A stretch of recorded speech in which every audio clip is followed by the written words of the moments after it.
Welcome back to another episode of Kicking It with Coach Red, where we bring you all the news, stories, takes, and opinions about your favorite teams from the Pacific Northwest, from the good to the bad to the Mariners.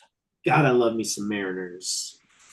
The sweet Mariners. Mariners are making some sweet, sweet moves that we will talk Right. about at a later date and time, probably this Wednesday or Thursday. But we do have some more to talk about. Mike Macdonald in the building, the HC for the Seattle Seahawks, and his staff starting to come together a little bit. We didn't want to jump the gun. We've hammered Mike Macdonald pretty heavily, especially last Monday, went deep diving on Mike Macdonald. But now we're starting to see some of the staff come together and some links for the offensive side. And we're going to dive into that and a little bit of what the expectations look like with him at the helm. But before we do that, why don't I tell you a little bit about us? If you're looking for a guy that is ready to give you the X's and O's and put back a cold one with the Jimmies and Joes. If you're looking for a guy like that, maybe you're looking for a guy like me, your boy Coach Red. You can find me on X at the Real Coach Red, on Instagram at the Real _ Coach Red, TikTok at the Real Coach Red. Also find us over on YouTube. Like, subscribe, hit the bell notifications, leave a comment or two. If you're looking for a guy that has more experience than assistant head coach Leslie Frazier in his field, maybe you're looking for a guy like Scott, aka Scott the Thought, aka Scottish Cheese. Very happy to be here with you, gentlemen. And if you're looking for a guy who's young, let's talk about the third coach that has been confirmed, the youngest of the bunch. If you're looking for a young buck that's trying to, pave his own way, maybe you're looking for a guy like Cain. Man, you're making yourself sound old. I love it. Yes, I'm Kane. You can find me on Twitter at Kane2406, on YouTube at Kane06, TikTok and Kick, Kane0624. Also follow the show's socials over on Twitter and Instagram at Coach Red Pod. Follow us. Do it, friggin' do it. Mike Macdonald in the building. Press conference last week. Oh, it was great. Caught some of that. And I think you heard a little bit of noise on the buildup that he was not the public speaker that Pete Carroll is and was. And you could see that on display, but I think that he gives you very truthful answers, just like looking at him. And, John Snyder was talking to other guys around the league where said, what do I need to know about this guy? And it was like, when he's there, he's present, he's in there, he's locked in, he gives you what you are looking to see, and it's not a facade. And to really be able to know about him, but conduct your first interview one day, fly him out the second day and offer him a job, you knew that this was a guy that did align with what this front office was really looking for to take this team to the next level. Right. They wanted to hire him from the very beginning too, by the way. Right. And my big so thing, did we. My big thing well, here, not necessarily, Coach Red. in this decision to let Pete go and hire somebody new, Jody Allen is tired of not being great. As I've said time and time again, the dynasty ended before it started. She wanted to be so great that she shipped out Damian Lillard from the Trailblazers. Hey, boom, got him. Sure, whatever. But with this move, because there is the looming sale of the team whenever it does happen, but she wants to win, and finally handing the reins. I understand that it's never gonna go anywhere, but it just shows that, hey, it is time for the new chapter, and let's get this thing rolling. I loved everything I heard him talk about. Like, as you said, he's direct. That's really what he is. And he's not going to beat around the bush. He's going to tell you how it is. And I just think that this man is really going to turn this team around for the better. We'll see. I mean, I'm wondering if he's like the defensive coordinator Egbert version of what we have down in Miami. Well, they Real have called. egg-headed and, not, he never played in the big games really. So he doesn't have that actual feel, but neither did Pete. I mean, Pete played a little bit in college Mhm. and Right. And didn't they are really go anywhere. calling him the Sean McVay of defense. All Well, right. he's the youngest guy. He's the youngest head coach. He's younger than Gerard Mayo by a couple of months. And I think that's going to be the key is the big thing after making this hire is making sure that I know the defense is going to be in good hands, but surrounding yourself with people that will help the process. Obviously, Pete in the building. I think that if you're looking for one thing that Pete could really bring to him, because in his press conference, he goes, "We loved how they competed." I think that they will continue to compete, and Pete will help bring that. But I think Pete can bring out his personality a little bit more, be a little bit better with the media, because we love coaches in this town. I mean, Pete has a weekly spot. After the Mariners clinched their first playoff, talked about getting Scott Service's name tattooed on my ass. So, I mean, we love coaches here, It's Give right? him true. So, that and I think much. McDonald is a guy that we can learn to love. And the dude just looks like he is ready to go out and kick someone's ass. Yeah.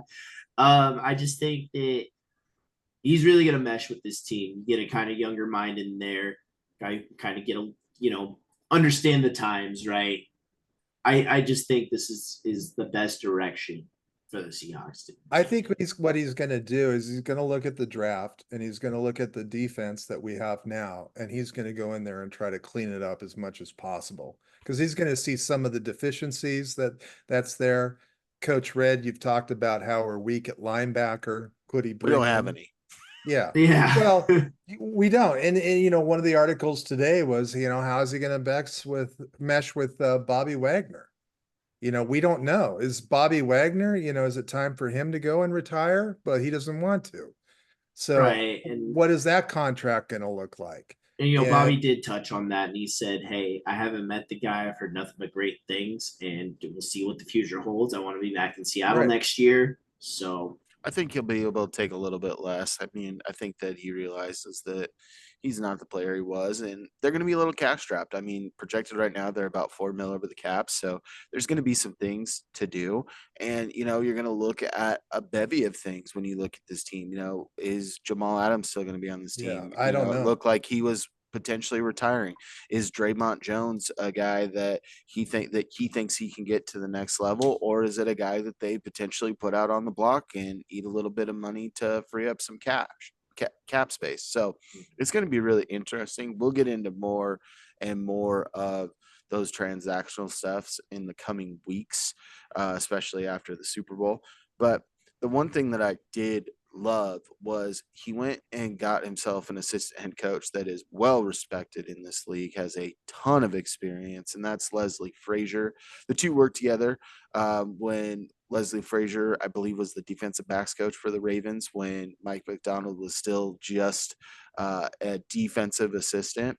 And they really got a good rapport built with one another. So good that you look at Frazier, who came out and said, "Hey, Seattle had approached me for this. I had 4 other teams that had also approached me for the same position, and they upped their offer to try and get me there. But Seattle's the place that I want to go. I want to go be with Mike Macdonald because he is a guy that I think is extremely special and can do great things in the league."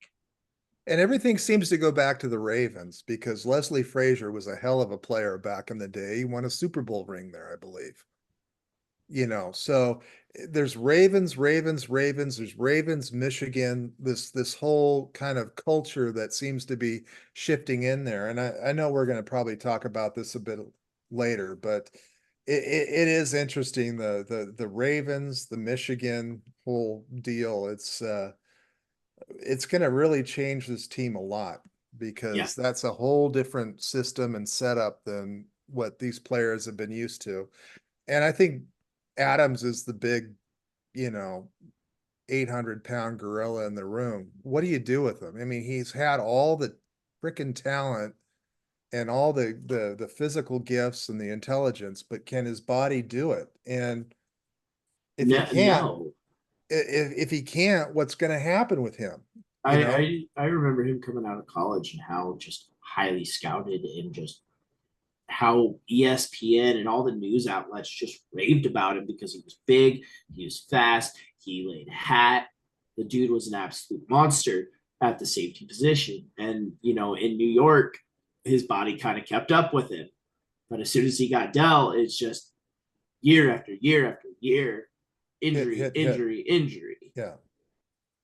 Yeah. I mean, I don't want him to hurt himself. I hope if he thinks it's it. And we'll just figure out in the draft and free agency what to do.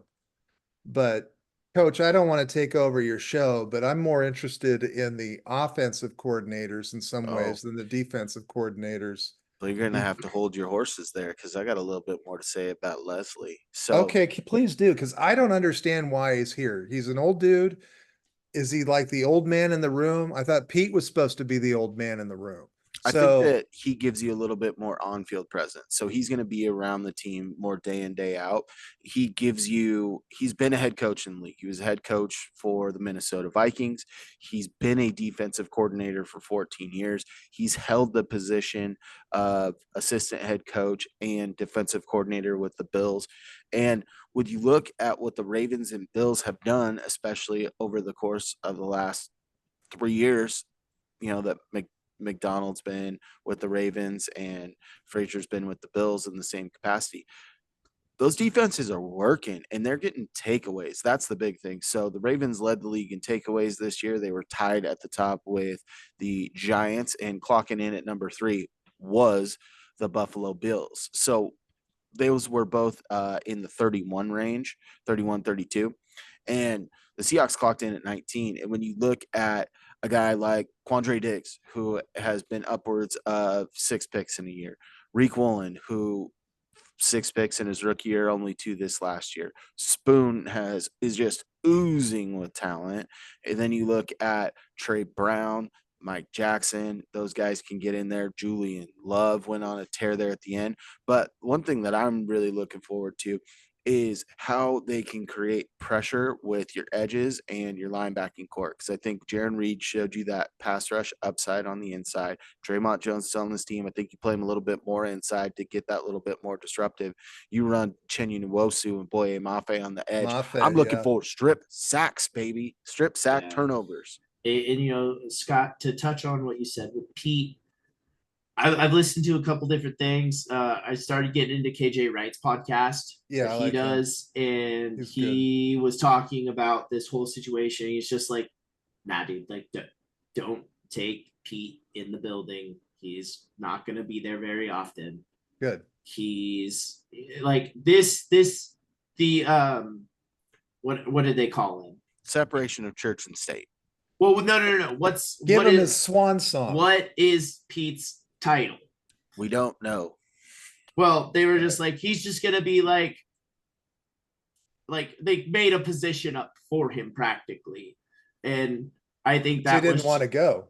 And I think that was just the umbrella of, we fired him.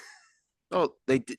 I mean, they did, but I think at the end of the day, what you look at is Pete and his sustained success over a decade, and the product that he put on the field. And when you really look at this, his first year was a losing record, and then he had 2 others, and those other ones clocked in at 7 and 9. This guy is a winner, and you want winners in the building. You want that mentality. You want a guy that's in John Snyder's ear saying, "Hey, let's go win." Like, this is a guy that wants to hold up another trophy, whatever capacity it's in. He's going to, if they win another title and he's still in the building, he's getting a ring. And that's what guys like Pete want. Success. And if he wants to go on a 3-week vacation to Fiji in the middle of the season, he should be allowed to do that. Yeah. And he's probably going to be around once or twice a week. But the main big focus of them bringing in Leslie Frazier is, it's him and Mike Macdonald. Their voices need to be heard, and that's why Pete's not going to be around so often. He's going to be away because you need to hear the new voices. And that's why I say bring him in more so a little bit as a Yeah, media my coach, cat here is as a purring media into the. coach. Here, you want to hear my cat here? Great. We're getting wild here. Chapo. This is Well, Chapo. we'll get to our next bit, which is a Harbaugh lands in Seattle with the Seahawks team. Okay. Not the Harbaugh Yeah. we all expected. Jay Another Harbaugh. weird Michigan, The Ravens deal. craziest part, that came to me is just like, yo, we hated your dad so much. I mean, Right. we still do. And why Like- did he go coach for his old man? Yeah. I mean, He must like Mike Macdonald a whole lot. And I he think must that hate his old man, which we've all you gone touched through on it.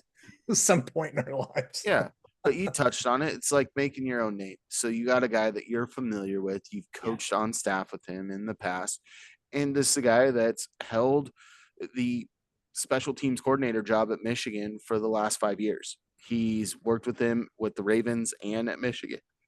And like you said, everyone thought that he was going to follow his old man to the Chargers. So I think this is just another voice that that's going to be consistent with the message that you're getting from the top. And I think that's one of the things that you're seeing throughout is defense and special teams are so intertwined when you look at the NFL, and having a consistent side and a consistent voice, I think, is key. And having the trust that you've built with these guys, even though Macdonald's only worked with either of them, 2-3 years total. Yeah. I mean, it's a big thing that he feels the trust that he, in his first stint, wants to bring these guys in. Well, I think Jim either told Jay, hey, go up to Seattle, give me all their clues and signals and everything. And so I can figure out what you guys are doing. God, think Or- about that Thanksgiving dinner. Yeah, with exactly. The 3 Harbaughs at 3 different coaching staffs. Oh God, yeah. Or you said, hey, young man, you need to go and get some tutelage under somebody else before you progress in this league. I mean, it's kind of like that with all the coaching sons, I mean, you have now Steve Belichick and Brendan Carroll in Washington, but Brendan Carroll also made his own way before he was on Pete's staff at one point, but then he went and was the OC at Arizona, and now he's the OC here. Belichick's son just kind of did whatever he did, but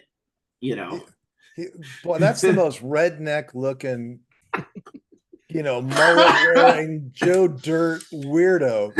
Hell yeah, dude. I've always thought Belichick was the weirdest guy in the league until I saw his kid, and I said his kid's even weirder than he is. So I don't know what those crack smoking UW people are doing, but maybe they hit on something. I don't know. But this guy, he looks like he's drank a 12-pack and plowed his 1986, Ford F-250 into a lamp pole. So I'm Bringing endorsement for Steve Belichick by Scott.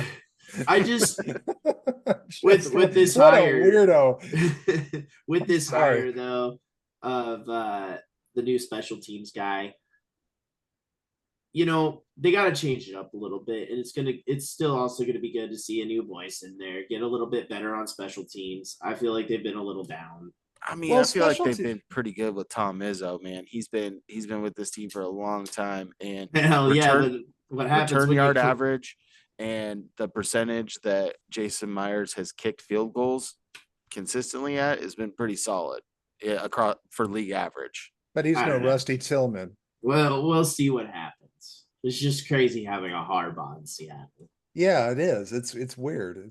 It's like drinking a vodka whipped cream and an oyster. It's just okay. really unnatural. It bothers me on a molecular level, actually. I'm befuddled by what you just said. So we're gonna go to the next part. So did a little poll out on X over the weekend and put some offensive coordinator potential hires, a couple of guys that were linked. We had 2 guys that I had named, and that was Tanner Ingstrand and Ryan Grubb. I also put in other and comment below. There were a couple people that picked other. They did not comment below, so I did not have anyone else to go over. Oh, I have one more to go over. We'll start with yours because I know who you're going to bring up and I can explain it away. All right. Benemy. Oh, Bienemy. See, that's not who I Bieniemy. thought you were going to go Yeah, with. I no, thought you were going offensive I with quarter. have one. Then I'll throw Kafka in there because I've heard that from multiple different sources. So they've been talking about the OC job. We'll All right. start. We'll start with Kafka real quick. He got blocked. The Giants did Yep. not allow him to interview with the Seahawks, and I think it's a smart move. Scott, I know you had asked me over the weekend, why would they want him? And you look at the cast of characters that they have on offense. Their offensive line is mediocre at best. Yes. Their pass catchers as a whole are not awesome. Your Their best one is gunslinger Darren Waller, sucks. who is oft injured. They've done it with and without Saquon Barkley, and they've done stuff with and without Daniel Jones, who we all thought was not a good quarterback, but under his tutelage was able to get a big deal, ends up getting hurt this last year. If you look at what that he's done with Daniel Jones, with Tommy DeVito, it's easy to see why there's some intrigue where you take a guy that doesn't have the players in New York that he would have in Seattle, how it would be interesting to see that get unlocked. And he's a guy that kind of fits what Mike Macdonald likes to do. And it's a little bit of what Pete likes to do. When you look at Michigan, where he's been, you look at the Ravens, they're a run heavy team that will supplant other areas with the pass. I think that he will be open and available because he even said that in his presser. He goes, yeah, I've leaned on that, but every team's different. I'm going to look at where our strengths are and I'm going to try to accentuate our strengths. I want us to be physical. I want us to be explosive. So whether that's building explosiveness in the run game or whether that's doing it in the pass game, I think that Kafka can give you that, especially with the players that he would have had. But obviously that's off the table. Now going to Bieniemy, it's a different story. This is a guy that had been in the running for head coaching jobs. For some reason, did not get any for the longest time, being under Andy Reid. So he decides to go out and make his own name. Goes to the Commanders, which was not a great situation for him. No. You had Ron Rivera that was on the hot seat from the get-go, and you did not have an established quarterback. You had good running backs. You had above average wide receiver play with that team, but offensive line didn't hold up, and they were playing from behind so often that Sam Howell threw the most passes in the NFL. They were so unbalanced that it looked like he thought that he had, Mahomes back there, but he had a good complement of two running backs. You can look at the Seahawks game. Sam Howell played a pretty solid game, except for one turnover in that game, but they did not even try to get the running game going. And when you have two guys like Brian Robinson and Antonio Gibson, I would be pounding the rock a little bit more. Just like you were looking at times for the Seahawks to pound the rock a little bit more with the tandem of K9 and Sharps. Okay. That's fair. Can I talk to you a little bit about that though? Yeah. When he was the offensive coordinator for the Kansas City, that offense was better than it is now. Right. So there's that. And there's some talk that he might actually go back to Kansas City. Because even though Kansas City is going to the Super Bowl, their defense has been their offense was really bad this year. It was really back this year, and then he was the coach. But he went. He was considered. He was the head coach for the Commanders. Could he be a good fit here, or should he go back to Kansas City? Let me help have some clarity a little bit. Okay, I need some youthful. So when you look at the team he coached with Kansas City, right? There was Clyde Edwards-Helaire, his rookie year, where he was great, and then the slew of running backs that they kind of had in there. Mm-hmm. They got a good one this year. Yeah, well, yeah, Isaiah Pacheco is a monster. Let's not put any disrespect on him, but the running backs that he had weren't awesome. He had Tyreek Hill, Patrick Mahomes, and Travis Kelce. That was still just about it. You had other pieces. Mecole Hardman. Yeah, Mecole Hardman was good on the Chiefs. He was good on the Chiefs. But So he could yeah, have a lot of good players on the but Seahawks too that right, would but fit his but skill then when set. you look at the Commanders team, right? Sam Howell also had 4,600 yards on the year, really good, but not, as coach said, he had to throw a shit ton of balls. But yeah, they also had Brian Robinson, Antonio Gibson, Logan Thomas when he's healthy is a pretty decent tight end. Jahan Johnson. He hasn't You been had healthy. He hasn't been healthy since George H.W. Bush was in office. yeah, yeah. But then they have Jahan Dotson, Terry McLaurin. They have all these playmakers, and he didn't do very much with it. Terry McLaurin is a top 5 receiver in the league. You would see him from the years prior. He's top 10 at best. Okay. I have the easiest answer here. Offensive line play. You look at the Kansas City Chiefs, and they have invested in the offensive line. Not to say that the Commanders did not, but the Chiefs have been building this for a while. They were able to go out and get top flight guys to play on this offensive line at big time deals because of the way that Patrick Mahomes structured his contract. And when you look at this, you kind of get a little bit of the Tom Brady effect with Patrick Mahomes. You're going to have guys that want to come play on this team because they know that they're a consistent team to make the playoffs. I think that with that, you looked at Clyde Edwards-Helaire. Yes, he did have good numbers his first year, but as it went along, you had Jerick McKinnon, you had Isaiah Pacheco, you throw in this, that, and the other person. But when you really look at this, when anytime they needed to play, he turned to Patrick Mahomes and you turned to that passing attack. You couldn't do that with the Commanders. Yes, I think you could do that more with the Seahawks, but here's a little sneaky thing that could very well happen. A team that knows him very well in the Chiefs, bringing him back there. I could see that happening, but I could also see it happening as in the capacity as the head coach if Andy Reid decides to retire if they win another Super Bowl. Sure. Fair enough. What does he need to prove? Nothing. I think he cements his. I think his legacy's already been cemented, but this would be the little cherry on top. I don't think we've heard the last of Bieniemy in the league. No. No. I think that So he's far from big things. He's Far going to from find it. something. He just needs to go to an offense that complements his strengths, honestly. And that wasn't Washington. Yeah, an established quarterback. Okay, so let's talk about the other Washington OC that may come back. We're going to start with Engstrand. I think that he's Oh. a guy that we're not as well versed with, and I think that he has a very interesting story. So Yeah. this is a guy, he coached at the University of San Diego from 2005 to 2017. That's a long run at a smaller football school. He was the offensive coordinator from 2011 to 2017. Didn't go into much deeper, but he has a year off. I'm not sure if the coaching staff's got canned. What happened? Goes to Michigan, is an offensive assistant for 1 year. That's his title. Then Michigan again. Then he goes to the XFL. Mhm. Goes to the XFL. He's the offensive coordinator for the DC Defenders.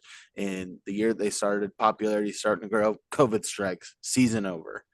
Then he gets picked up by the Lions and has been there ever since. And the last 2 years, he's been the passing game coordinator. And granted, you see the emergence of Amon-Ra St. Brown in that passing game, but what Jared Goff has been able to do, he has resurrected his career from being the piece of garbage you threw in the trade. So that way Detroit had a starting quarterback when they made the move, when LA made the move to go get Stafford, and he's turned into be a top half of the league quarterback, especially in the last 2 years. Yeah, window liquor has an IQ above room temperature now. I thought Jared Goff was not bad in LA. It was not bad is not the best. What was it? The iconic shootout on Monday or Thursday? I think it was Monday night, where him and Mahomes went back and forth, and that was the year they made it to the Super Bowl. And let's not forget Jared Goff took a team to a Super Bowl. Okay. So which quarterback would he want to have? Does he want Geno? Can he make Geno better? Can he take Drew Lock, make him better? Or are we going to draft somebody? Because that would be on roster, actually. So well, you just have to figure out if you're bringing Geno back or not. I think that when you really look to discredit your point about how good Goff was, is Jared Goff was getting talked to until Sean McVay wasn't legally allowed to talk to him in his head anymore. And when you looked at Jared Goff getting off of his first target or getting pressured from the pocket, one of the worst in the leagues. Before they traded him, they felt so poorly about him that they started John Wofford in a playoff game against the Seahawks until Jamal Adams knocked himself and Wofford out of the game. And then Goff plays well enough to win a game, and you wonder, okay, they feel confident again, and then he gets shipped out. So when you have an offensive genius that took Todd Gurley, Jared Goff, and that group to a Super Bowl, he said, I don't think I can do it again. Get him out of here. With what the Lions have been able to do, he's been a lot better in secondary, reading that second, third, even fourth read, and being a little bit better outside of the pocket when things got in trouble.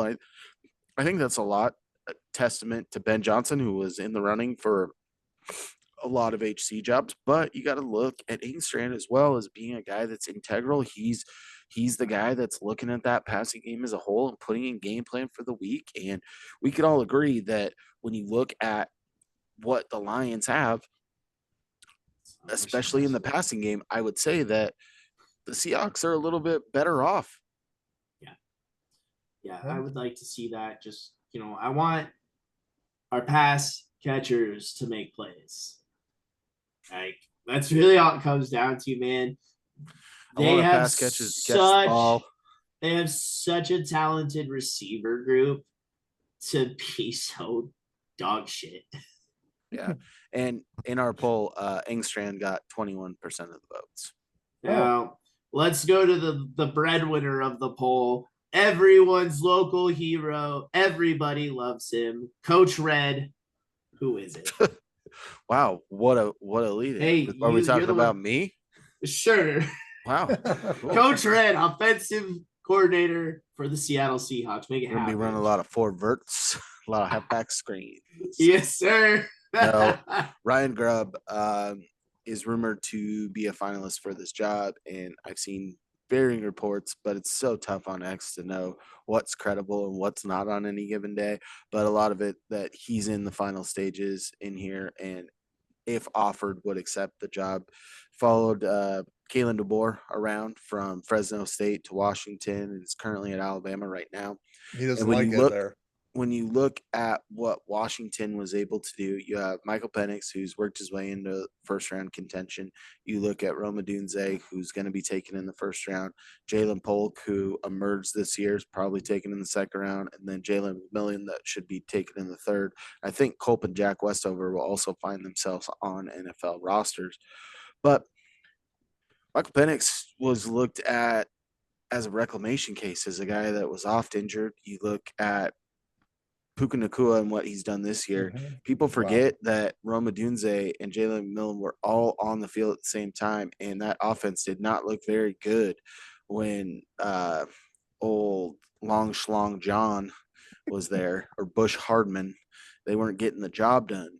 Bring in Brian Grubb and Kalen DeBoer, and you really saw this get electrified. And the one thing that would lend me to think that he could be a good offensive coordinator in the NFL, as he has no experience in the NFL, he really leans on what works in game. I think that's what you look at with Mike Macdonald, so good at in-game adjustments, but you also look at some of the in-game adjustments that they made under Ryan Grubb. My key example is the USC game. That was supposed to be returning Heisman and Caleb Williams versus guy that was gunning for the Heisman and Michael Penix, and this was just going to be a shootout galore where these quarterbacks were going to step back and sling it.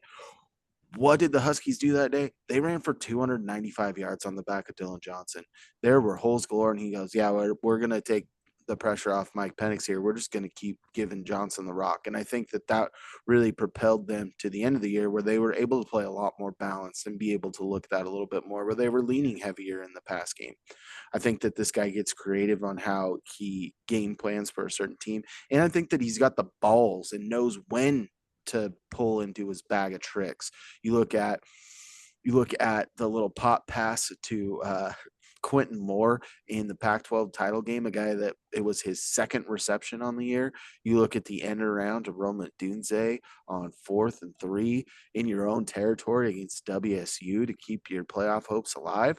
I mean, this is a guy that, like you said, is still loved in this area. I think that the way that he exited was done with a little bit more Heart. gratuity, if you will, and graciousness for the time that he spent here. And I think that if he comes back, there's going to be a lot of people that are happy because it's going to be taken away from Kalen DeBoer in Alabama. But I would love to be a fly in the room in an offensive versus defensive breakdown of here's how I would attack your defense and here's how I would attack your offense between those two guys. Because I think that Grubb is a very strong mind when it comes to calling plays. Yeah, I'm here for Team Grub. Get him for me. That is my, since the report came out, my buddy at work was just showed me an article about them talking about Ryan Grubb, and I was like, oh shit, did you not watch the Huskies this year? And he's There's like, a lot of S bombs coming out of your mouth tonight. hey, it's not the F's. We don't have to throw the E on it. So I asked him if he watched Husky football. He's like, nah. I was like, oh, they were fantastic all year long. I mean, when it comes down to it, you look at what he did with Washington's staff. Okay. How much NFL coaching has he done? None. Zero. So and that's not necessarily a bad thing. That could be a wild card. But we've got a 36-year-old coach with a 72-year-old ex-coach in the building. We got Leslie Frazier, and then we got Ryan Grubb in there. I can see some chaos happening. And I understand that Grubb followed DeBoer down to Alabama. And he's like, I don't want to live in Alabama. And I've been to Alabama. I don't want to live in Alabama. Birmingham's a very nice city. It's very pretty. I could possibly live in Birmingham, except I'm living around a bunch of other Alabamans. So that's an issue for me personally. But, it's like, boy, that is a big risk. You're really rolling the dice. And how long are Seattle fans going to be patient for a rebuild when we go down a wrong alley and we get the wrong person with the wrong team? I've got a little bit of a counter to that. I think that after last year when the Huskies, beat Texas in the postseason before they went on their stretch this year, he was offered the job by Nick Saban at Alabama to be their offensive coordinator. So he's well regarded in those realms. And when you look at some of the guys that have coached under Nick Saban that have done big things, not only at the college level, but have also done some stuff at the NFL level, I think that pedigree of wanting to steal him from one team to another, I think could be something that, that Saban is talking to Harbaugh's for sure. Okay. Yeah, trust me, you look at it, John has he's got a bevy of former Alabama guys on his team. Those two have talked. So I think that with Grubb being a guy that was highly sought after last season, and I was kind of shocked that he didn't have his name in the running for some college head coaching jobs. But I think this could be a good step for him, remove himself from Kalen DeBoer a little bit, because when you listen to all of the guys on this Husky team, they call him like a mad scientist, where you've got the Sean McVay, the guy that knows all the X's and O's defensively, and Macdonald, that's why I think that having a guy like Leslie Frazier on staff can help guide them a little bit in this first foray into the NFL. Okay, so let's say that 79% of your poll did not want Tyler Engstrand, who I don't think would be a bad coach. So then you got Bieniemy and you got Grubb. You got Bieniemy with just millions of years of coaching experience and successful coaching experience. And maybe he was, this is the thing about first year head coaches that drives me nuts. Bieniemy gets thrown into the Commanders and he's been there and he's supposed to turn the team around. You had Snyder there. He's worse than freaking Jones down in Dallas as so he is a scumbag. Oh God, he's just awful. Jerry Jones, I cannot heap enough contempt on him. I just despise the Cowboys. So is Bieniemy really waiting for his good offensive coordinator deal, or do we want to roll the dice and have an unproven a successful but unproven NFL college coach with Ryan Grubb? So with Grubb as well, as Coach Red touched on, he's a mad scientist. And I think that's something that this team needs. You need somebody who's gonna, run these wacky plays, right? But it's gonna get JSN open. It's gonna get DK open. It's gonna get somebody open. And I think that all of the things that he could scheme up, just NFL defenses aren't gonna be prepared for it. Well, if Grubb comes on board, he needs a short contract. Yeah, I believe that should be the case, probably a 2-year deal. But one reason why I would kind of shy away from Bieniemy is I don't know Eric Bieniemy from Adam, right? But this is a guy that has interviewed for more NFL head coaching jobs than one can imagine. He hasn't gotten one of those jobs. When he went and it was his offense to run because Ron Rivera was a hardcore defensive guy. When you look at what happened, they led the NFL in sacks and they led the NFL in turnovers. So having a guy that's coming off of that type of season where it's his show to run, that could bring me a little bit more pause. I'd want a guy that's coming off a little bit more of a high point than a little bit more of a low point. Thank you. And I've also heard that Ron Rivera is linked to Dallas right now. Yep. They can have him. Yeah, there you go, Jerry. They just did a trade that they should have just traded Dan Quinn for Ron Rivera and called it a day. By the way, one thing I wanted to say before this thing is done is I don't think the Seahawks have another shot at Dan Quinn for any role. That's fine. That's okay. I'm fine with that. But I'm just saying, when Coach Red and I were working together and we heard about Coach Carroll's no longer working for the team, whether it's mutual or a firing or whatever, the first thing that Coach Red and I looked at each other in the eye after about 10 minutes and we said, Dan Quinn. It made a lot of sense. Yeah, and then Coach Red quickly got off that train, I think. I mean, I was still on the train, but the intrigue of Macdonald was just too much to pass up. This guy was the assistant coach of the year. He has done consistently well everywhere he's been the DC. Yep. At Michigan and I'm with not the disagreeing Ravens. with the hire. I'm just saying with Dan Quinn though, you get nothing changes really.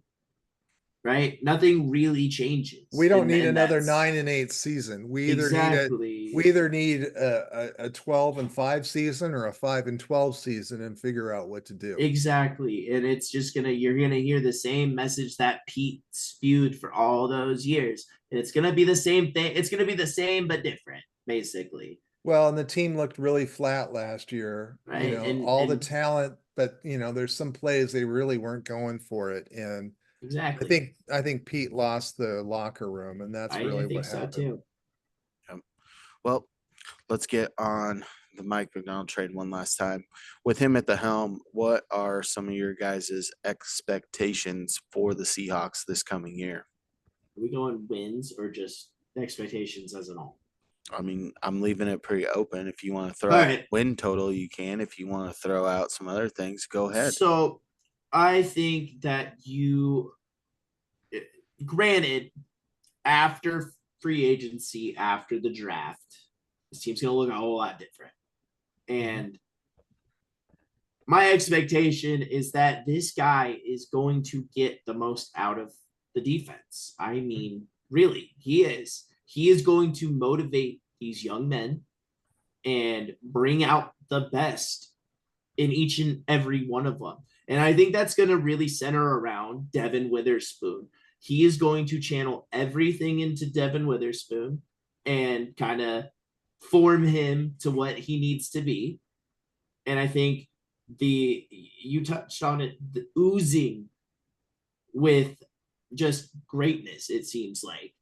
And I think you're going to see this defense fly. They are going to be faster. They are going to hit harder.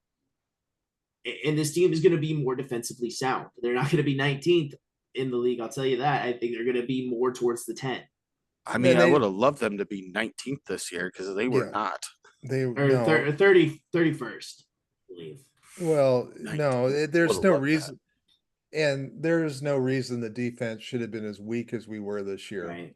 I mean that, and I think that will turn around. I think it'll be interesting to see what offensive coordinator gets brought on, because that'll tell a lot. I think it'll be really interesting whether the offensive coordinator and Macdonald want to keep Gino, or do they want to try to draft somebody? It's just there's a lot of flux right now in the system. And I think it's necessary. I mean, Pete's majority of his seasons were winning, but 9-8, 9-8, no, that's not progressing. So we'll see. I mean, he's 36 years old. He's the youngest coach, and I want the best for him, and I want his mind to work, but I hope he gets the other coaches and pieces that can help him take him there, where the head coach can't be everything all at once for everybody. It's impossible. Delegate.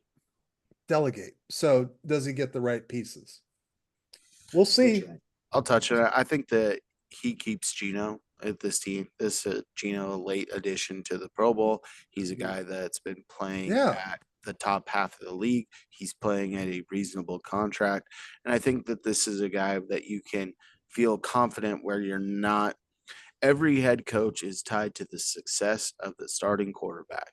And when you're drafting at 16, whether that's the likes of JJ McCarthy, whether that's Bo Nix, whether that's Michael Penix, if you take a flyer there, I don't know if those are the guys that you feel super duper confident hanging your hat on. The only way I think they do that is if Ryan Grubbs comes in town, and I think that they like Penix a little bit at that point. But Gino gives you enough. What I also expect to see out of this team is I expect some Ravens to be coming over as well. There's a couple of highly touted, highly priced guys that I don't know how they could work their way into the salary cap, and Patrick Queen and Justin Matabuke. But I think that one of those guys most likely ends up with the Seahawks. Yes. I also think that they find their way into the top 10 of turnovers forced. I think that with them, they'd have to make plus 6 or 7 to get in that top 10 range. And I think I brought it up earlier. You look at this defensive backfield and the skill that they had and the knack that these guys have for taking the ball away.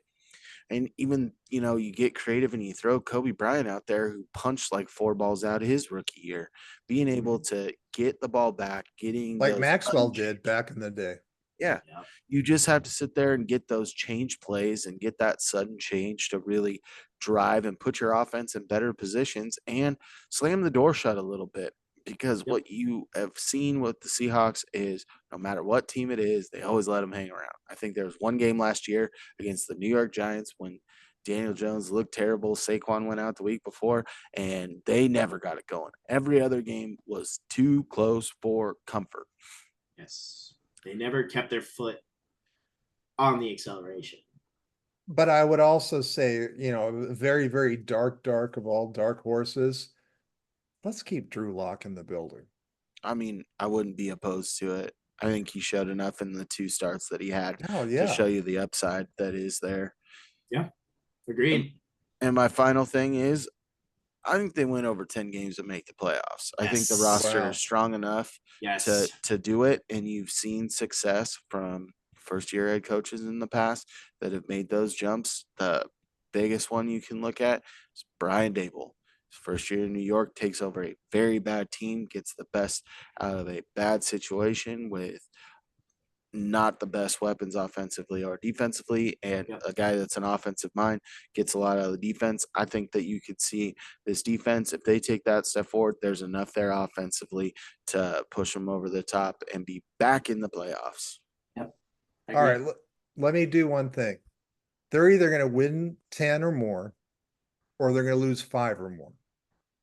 Or be at 5-win mark. Yeah.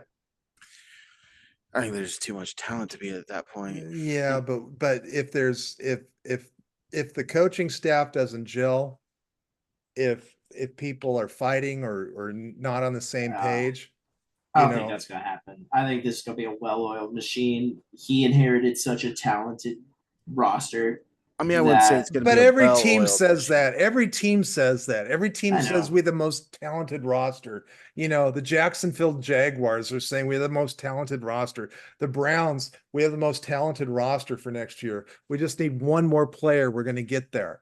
That's fair.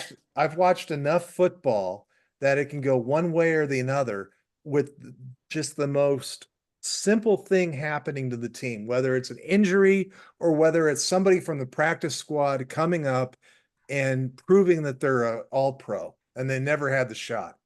So I think this next year, it could be 10 or more. I hope so. I really do. But I think it also can be looking at, oh shit, hey, Cain, there you go. I just dropped the S bomb like you did. But we can say, oh, suck. We need to make some more adjustments in the coaching staff. Well, at least one thing that I do know that we can get is a new variation on old McDonald had a farm. Like Mike McDonald had a team, EIEIO with a pick six here, with a strip Yeah, sack there, I here hope a so. pick, here a sack, everywhere a pick sack. I hope so. Just get wild with it. Make your Yeah, own. It yeah, should be yeah. fun. And you want to know what else can be fun? Giving us a follow over on social media. You can find me, your boy, Coach Red, on X at the Real Coach Red, on Instagram at the Real _ Coach Red, TikTok at the Real Coach Red. Also, find the show over on YouTube. Search Kicking It with Coach Red. Like, subscribe, hit the bell notifications, leave a comment or two. Cain, where you at? You can find me over on Twitter at Kane2406, YouTube at K06, TikTok and Kick, K0624. Also follow the show's socials over on Twitter and Instagram at Coach Red Pod. Follow us. Do it, freaking do it. And a big thank you to Scott for coming on. We know we love his prowess when it comes to the Seahawks, and he is always a fun guest to have. And I'd venture to say semi-regular now.